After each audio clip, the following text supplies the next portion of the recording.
I'd like to tell you about the strangest secret in the world. Some years ago, the late Nobel Prize-winning Dr. Albert Schweitzer was being interviewed in London, and a reporter asked him, "Doctor, what's wrong with men today?" And the great doctor was silent a moment, and then he said, "Men simply don't think." It's about this that I want to talk with you. We live today in a golden age. This is an era that man has looked forward to, dreamed of, and worked toward for thousands of years. But since it's here, we pretty well take it for granted. We in America are particularly fortunate to live in the richest land that ever existed on the face of the earth, a land of abundant opportunity for everyone. But do you know what happens? Well, let's take 100 men who start even at the age of 25. Do you have any idea what will happen to those men by the time they're 65? These 100 men who all start even at the age of 25 believe they're going to be successful. If you ask any one of these men if he wanted to be a success, he'd tell you he did. And you'd notice that he was eager toward life, that there was a certain sparkle to his eye, an erectness to his carriage, and life seemed like a pretty interesting adventure to him. But by the time they're 65, 1 will be rich. 4 will be financially independent. 5 will still be working. 54 will be broke. Now think a moment. Out of the 100, only 5 make the grade. Now why do so many fail? What has happened to the sparkle that was there when they were 25? What's become of the dreams, the hopes, the plans? And why is there such a large disparity between what these men intended to do and what they actually accomplished? When we say about 5% achieve success, we have to define success. And here's the best definition I've ever been able to find. Success is the progressive realization of a worthy ideal. If a man is working toward a predetermined goal and knows where he's going, that man is a success. If he's not doing that, he's a failure. Success is the progressive realization of a worthy ideal. Rollo May, the distinguished psychiatrist, wrote a wonderful book called Man's Search for Himself. And in this book he says, the opposite of courage in our society is not cowardice. It is conformity. And there you have the trouble today. It's conformity, people acting like everyone else without knowing why, without knowing where they're going. Now think of it. In America right now, there are over 18 million people 65 years of age and older. And most of them are broke.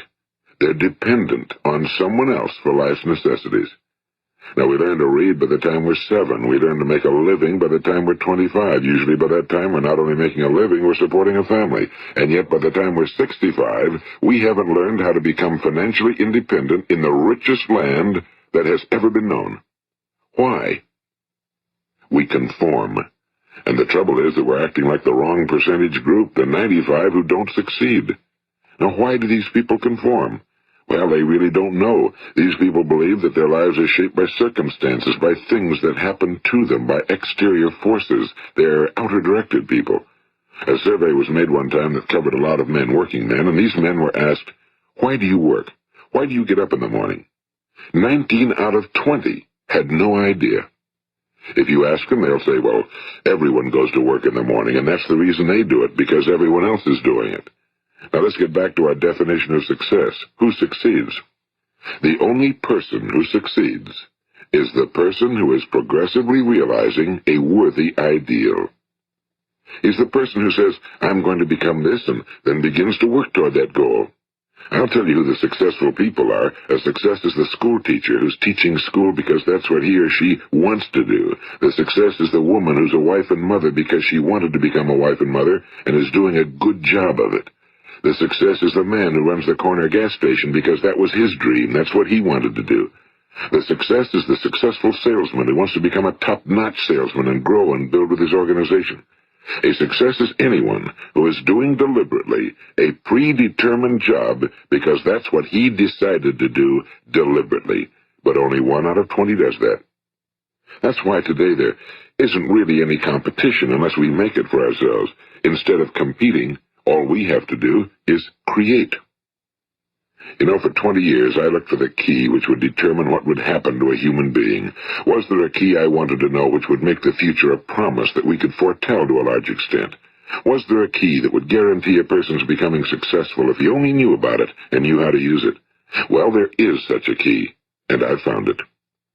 Have you ever wondered why so many men work so hard and honestly without ever achieving anything in particular, and others don't seem to work hard and yet seem to get everything? They seem to have the magic touch. You've heard them say that about someone. Everything he touches turns to gold. And have you ever noticed that a man who becomes successful tends to continue to become successful? And on the other hand, have you noticed how a man who's a failure tends to continue to fail? Well, it's because of goals. Some of us have goals, some don't. People with goals succeed because they know where they're going. It's that simple. Think of a ship leaving a harbor, and think of it with the complete voyage mapped out and planned. The captain and crew know exactly where it's going and how long it'll take. It has a definite goal. Now, 9,999 times out of 10,000, it will get to where it started out to get. Now let's take another ship, just like the first, only let's not put a crew on it or a captain at the helm. Let's give it no aiming point, no goal, no destination. We just start the engines and let it go. I think you'll agree with me that if it gets out of the harbor at all, it will either sink or wind up on some deserted beach, a derelict. It can't go anyplace because it has no destination and no guidance, and it's the same with a human being. Take the salesman, for example. There's no other person in the world today with the future of a good salesman. Selling is the world's highest-paid profession, if we're good at it and if we know where we're going. Every company needs top-notch salesmen, and they reward those men. The sky's the limit for them. But how many can you find? Someone once said the human race is fixed, not to prevent the strong from winning, but to prevent the weak from losing. The American economy today can be likened to a convoy in time of war. The entire economy is slowed down to protect its weakest link, just as the convoy had to go at the speed that would permit its slowest vessel to remain in formation. That's why it's so easy to make a living today. It takes no particular brains or talent to make a living and support a family today. So we have a plateau of so-called security, if that's what a person's looking for. But we do have to decide how high above this plateau we want to aim. Now let's get back to the strangest secret in the world, the story that I wanted to tell you today. Why do men with goals succeed in life and men without them fail? Well, let me tell you something which, if you really understand it, will alter your life immediately. If you understand completely what I'm going to tell you from this moment on, your life will never be the same again. You will suddenly find that good luck just seems to be attracted to you. The things you want just seem to fall in line, and from now on you won't have the problems, the worries, the gnawing lump of anxiety that perhaps you've experienced before. Doubt, fear, well, they'll be things of the past. Here's the key to success, and the key to failure. We become what we think about. Now let me say that again. We become what we think about. Throughout all history, the great wise men and teachers, philosophers and prophets have disagreed with one another on many different things. It's only on this one point that they are in complete and unanimous agreement.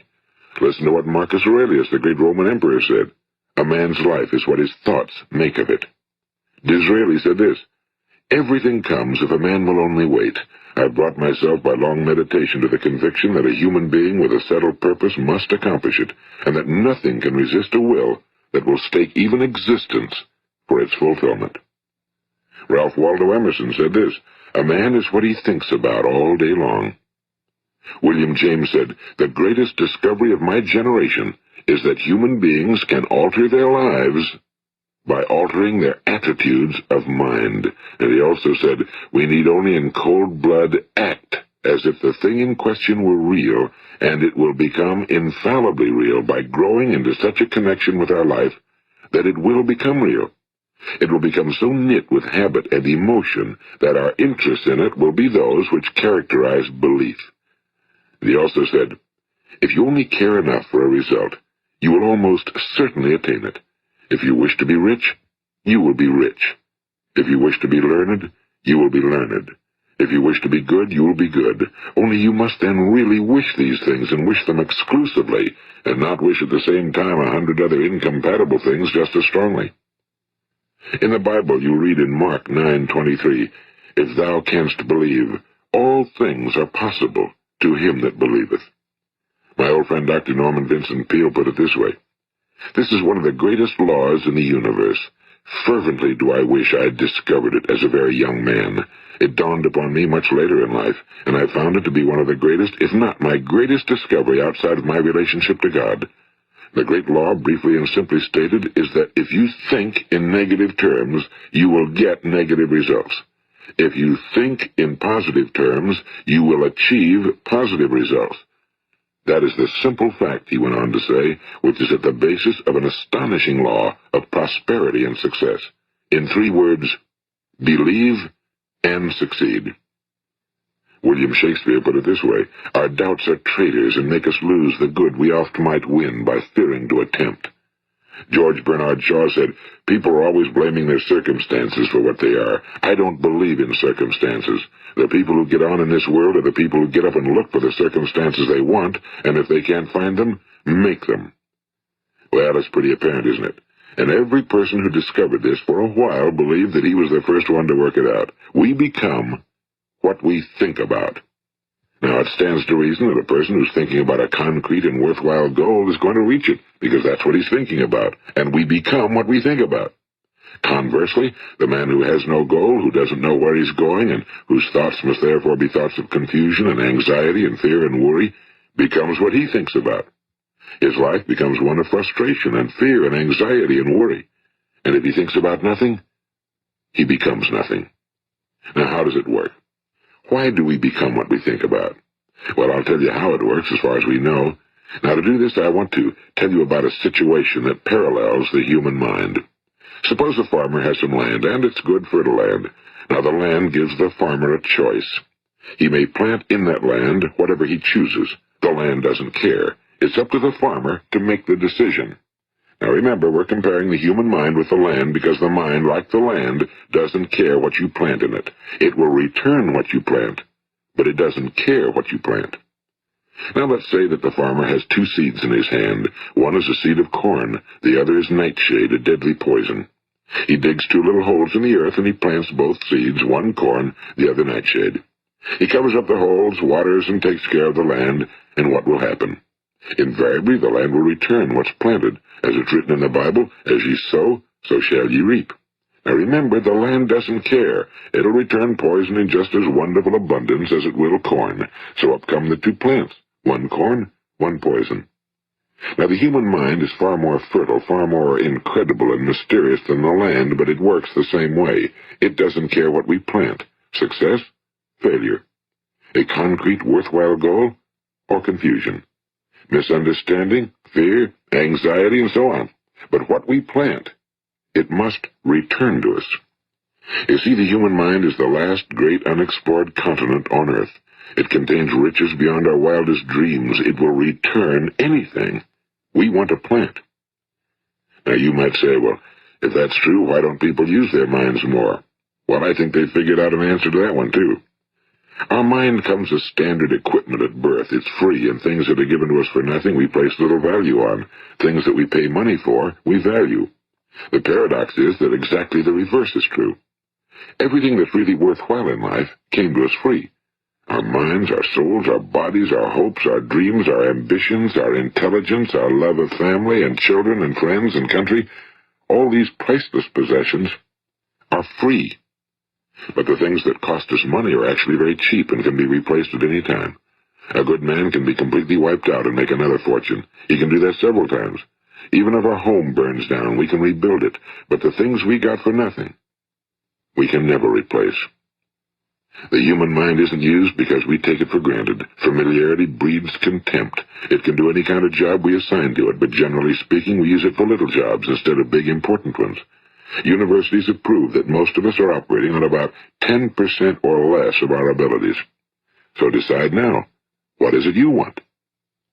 Plant your goal in your mind. It's the most important decision you'll ever make in your entire life. What is it you want? Do you want to be an outstanding salesman? A better worker at your particular job? Do you want to go places in your company? In your community? Do you want to get rich? All you've got to do is plant that seed in your mind, care for it, work steadily toward your goal, and it will become a reality. It not only will, there's no way that it cannot. You see, That's a law, like the laws of Sir Isaac Newton, the laws of gravity. If you get on top of a building and jump off, you'll always go down. You'll never go up, and it's the same with all the other laws of nature. They always work. They're inflexible. Think about your goal in a relaxed, positive way. Picture yourself in your mind's eye as having already achieved this goal. See yourself doing the things you will be doing when you've reached your goal. Ours has been called the phenobarbital age, the age of ulcers and nervous breakdowns and tranquilizers, at a time when medical research has raised us to a new plateau of good health and longevity. Far too many of us worry ourselves into an early grave, trying to cope with things in our own little personal ways, without learning a few great laws that will take care of everything for us. These things we bring on ourselves through our habitual way of thinking. Every one of us is the sum total of his own thoughts. He is where he is because that's exactly where he really wants to be, whether he'll admit that or not. Each of us must live off the fruit of his thoughts in the future, because what you think today and tomorrow, next month and next year, will mold your life and determine your future. You're guided by your mind. I remember one time I was driving through eastern Arizona, and I saw one of those giant earth-moving machines roaring along the road at about 35 miles an hour with what looked like 30 tons of dirt in it, a tremendous, incredible machine, and there was a little man perched way up on top with the wheel in his hands guiding it. And as I drove along, I was struck by the similarity of that machine to the human mind. Just suppose you're sitting at the controls of such a vast source of energy. Are you going to sit back and fold your arms and let it run itself into a ditch? Or are you going to keep both hands firmly on the wheel and control and direct this power to a specific, worthwhile purpose? It's up to you. You're in the driver's seat. You see, the very law that gives us success is a two-edged sword. We must control our thinking. The same rule that can lead a man to a life of success, wealth, happiness, and all the things he ever dreamed of for himself and his family. That very same law can lead him into the gutter. It's all in how he uses it, for good or for bad. This is the strangest secret in the world. Now, why do I say it's strange, and why do I call it a secret? Actually, it isn't a secret at all. It was first promulgated by some of the earliest wise men, and it appears again and again throughout the Bible, but very few people have learned it, understand it. That's why it's strange, and why for some equally strange reason it virtually remains a secret. I believe that you could go out and walk down the main street of your town and ask one man after another what the secret of success is, and you probably wouldn't run into one man in a month who could tell you. Now, this information is enormously valuable to us if we really understand it and apply it. It's valuable to us not only for our own lives, but the lives of those around us, our families, employees, associates, and friends. Life should be an exciting adventure. It should never be a bore. A man should live fully, be alive. He should be glad to get out of bed in the morning. He should be doing a job he likes to do because he does it well. One time I heard Grove Patterson, the great late editor-in-chief of the Toledo Daily Blade, make a speech, and as he concluded his speech, he said something I've never forgotten. He said, "My years in the newspaper business have convinced me of several things. Among them, that people are basically good, and that we came from someplace, and we're going someplace. So we should make our time here an exciting adventure. The architect of the universe didn't build a stairway leading nowhere." And the greatest teacher of all, the carpenter from the plains of Galilee, gave us the secret time and time again. As ye believe, so shall it be done unto you. I've explained the strangest secret in the world and how it works. Now, on this side, I want to explain how you can prove to yourself the enormous returns possible in your own life by putting this secret to a practical test. I want you to make a test that will last 30 days. It isn't going to be easy, but if you'll give it a good try, it will completely change your life for the better. Now, back in the 17th century, Sir Isaac Newton, the English mathematician and natural philosopher, gave us some natural laws of physics which apply as much to human beings as they do to the movement of bodies in the universe. And one of these laws is that for every action, there is an equal and opposite reaction. Simply stated, as it applies to you and me, it means we can achieve nothing without paying the price. The results of your 30-day experiment will be in direct proportion to the effort you put forth. To be a doctor, you must pay the price of long years of difficult study. To be successful in selling, and remember that each of us succeeds to the extent of his ability to sell, selling our families on our ideas, selling education in schools, selling our children on the advantages of living the good and honest life, selling our associates and employees on the importance of being exceptional people. 2, of course, the profession of selling itself. But to be successful in selling our way to the good life, we must be willing to pay the price. Now, what is that price? Well, it's many things. First, it's understanding emotionally, as well as intellectually, that we literally become what we think about, that we must control our thoughts if we're to control our lives. It's understanding fully that as ye sow, so shall ye reap. Second, it's cutting away all fetters from the mind and permitting it to soar as it was divinely designed to do. It's the realization that your limitations are self-imposed and that the opportunities for you today are enormous beyond belief. It's rising above narrow-minded pettiness and prejudice. And third, it's using all your courage to force yourself to think positively on your own problem, to set a definite and clearly defined goal for yourself, to let your marvelous mind think about your goal from all possible angles, to let your imagination speculate freely upon many different possible solutions, to refuse to believe that there are any circumstances sufficiently strong to defeat you in the accomplishment of your purpose, to act promptly and decisively when your course is clear, and to keep constantly aware of the fact that you are, at this moment, standing in the middle of your own acres of diamonds, as Russell Conwell used to point out. And fourth, save at least 10% of every dollar you earn. It's also remembering that no matter what your present job, it has enormous possibilities, if you're willing to pay the price. Now let's just go over the important points in the price each of us must pay to achieve the wonderful life that can be ours. It is, of course, worth any price. 1. You will become what you think about. 2. Remember the word imagination and let your mind begin to soar. 3. Courage. Concentrate on your goal every day. 4. Save 10% of what you earn. And 5. Action. Ideas are worthless unless we act on them. Now, I'll try to outline the 30-day test I want you to make. Keep in mind that you have nothing to lose by making this test and everything you could possibly want to gain. There are 2 things that may be said of everyone. Each of us wants something, and each of us is afraid of something. I want you to write on a card what it is you want more than anything else. It may be more money. Perhaps you'd like to double your income or make a specific amount of money. It may be a beautiful home. It may be success at your job. It may be a particular position in life. It could be a more harmonious family. Each of us wants something. Now write down on your card specifically what it is you want. Make sure it's a single goal and clearly defined. You needn't show it to anyone, but carry it with you so that you can look at it several times a day.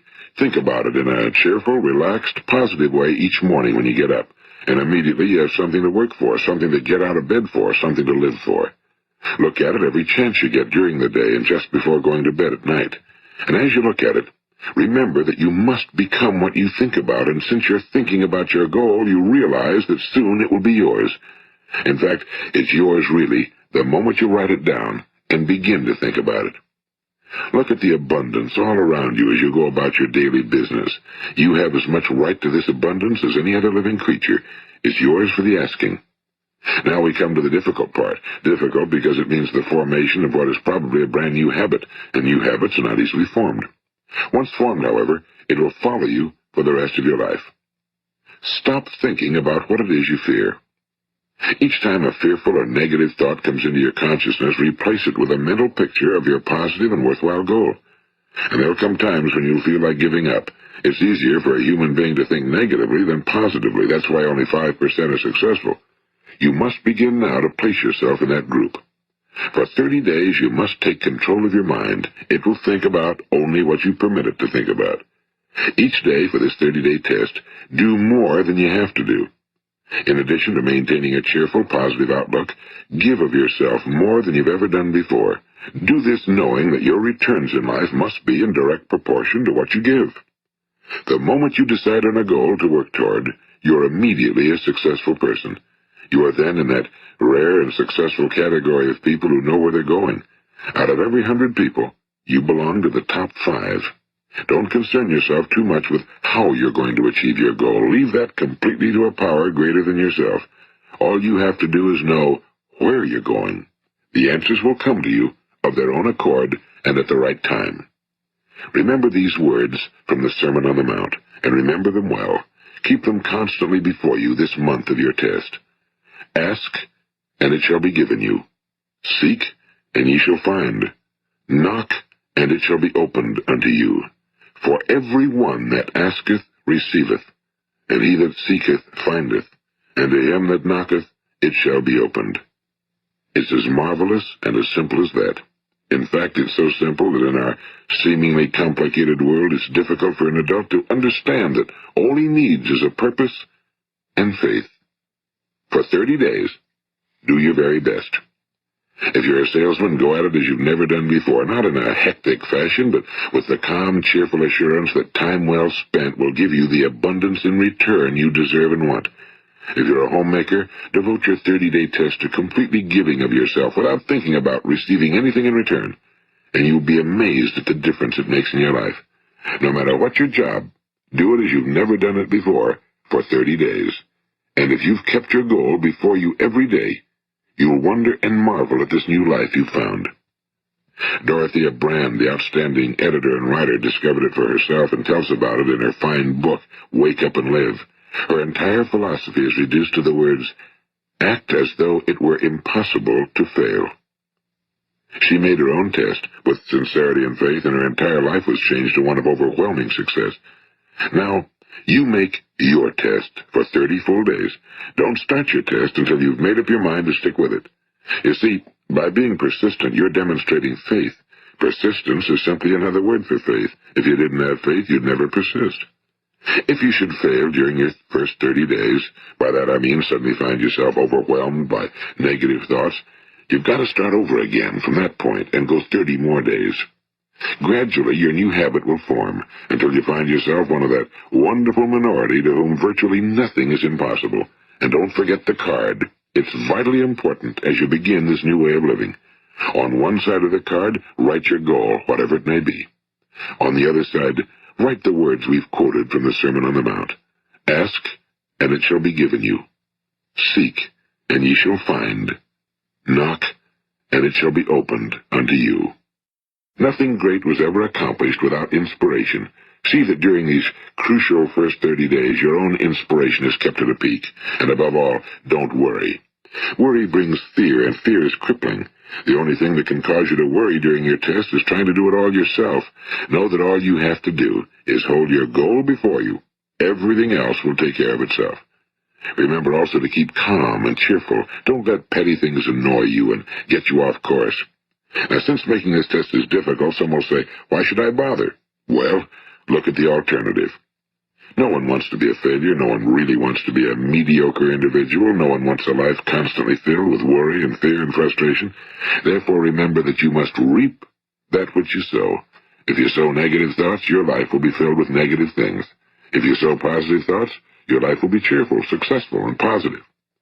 Now, gradually, you will have a tendency to forget what you've heard on this recording. Play it often. Keep reminding yourself of what you must do to form this new habit. Gather your whole family around at regular intervals and listen to what's been said here. You know, most men will tell you that they want to make money without understanding the law. The only people who make money work in a mint. The rest of us must earn money. This is what causes those who keep looking for something for nothing or a free ride to fail in life. The only way to earn money is by providing people with services or products which are needed and useful.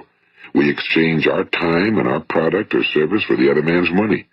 Therefore, the law is that our financial return will be in direct proportion to our service. Now, success is not the result of making money. Making money is the result of success, and success is in direct proportion to our service. Most people have this law backwards. They believe that you're successful if you earn a lot of money. The truth is that you can only earn money after you're successful. It's like the story of the man who sat in front of the stove and said to it, "Give me heat, and then I'll add the wood." How many men and women do you know, or do you suppose there are today, who take the same attitude toward life? There are millions. We've got to put the fuel in before we can expect heat. Likewise, we've got to be of service first before we can expect money. Don't concern yourself with the money. Be of service, build, work, dream, create. Do this, and you'll find there's no limit to the prosperity and abundance that will come to you. Prosperity, is founded upon a law of mutual exchange. Any person who contributes to prosperity must prosper in turn himself. Sometimes the return will not come from those you serve, but it must come to you from someplace, because that's the law. For every action, there is an equal and opposite reaction. As you go daily through your 30-day test period, remember that your success will always be measured by the quality and quantity of service you render, and money is a yardstick for measuring this service. No man can get rich himself unless he enriches others. Now, there are no exceptions to a law. You can drive down any street in America and from your car estimate the service that's being rendered by the people living on that street. Had you ever thought of this yardstick before? It's interesting. Some, like ministers and priests and other devoted people, measure their returns in the realm of the spiritual, but again, their returns are equal to their service. Once this law is fully understood, any thinking person can tell his own fortune. If he wants more, he must be of more service to those from whom he receives his return. If he wants less, he has only to reduce his service. This is the price you must pay for what you want. If you believe you can enrich yourself by deluding others, you can end only by deluding yourself. It may take some time, but just as surely as you breathe, you'll get back what you put out. Don't ever make the mistake of thinking you can avert this. It's impossible. The prisons and the streets where the lonely walk are filled with people who tried to make new laws just for themselves. We may avoid the laws of man for a while, but there are greater laws that cannot be broken. An outstanding medical doctor recently pointed out 6 steps that will help you realize success. 1. Set yourself a definite goal. 2. Quit running yourself down. 3. Stop thinking of all the reasons why you cannot be successful and instead think of all the reasons why you can. 4. Trace your attitudes back through your childhood and try to discover where you first got the idea you couldn't be successful, if that's the way you've been thinking. 5. Change the image you have of yourself by writing out a description of the person you would like to be. And 6. Act the part of the successful person you have decided to become. The doctor who wrote those words is a noted West Coast psychiatrist, Dr. David Harold Fink. Do what the experts since the dawn of recorded history have told you you must do. Pay the price by becoming the person you want to become. It's not nearly as difficult as living unsuccessfully. Make your 30-day test, then repeat it again, and each time it will become more a part of you, until you'll wonder how you could ever have lived any other way. Live this new way, and the floodgates of abundance will open and pour over you more riches than you may have dreamed existed. Money? Yes, lots of it. But what's more important, you'll have peace. You'll be in that wonderful minority who lead calm, cheerful, successful lives. Start today. You have nothing to lose, but you have a whole life to win. This is Earl Nightingale, and thank you.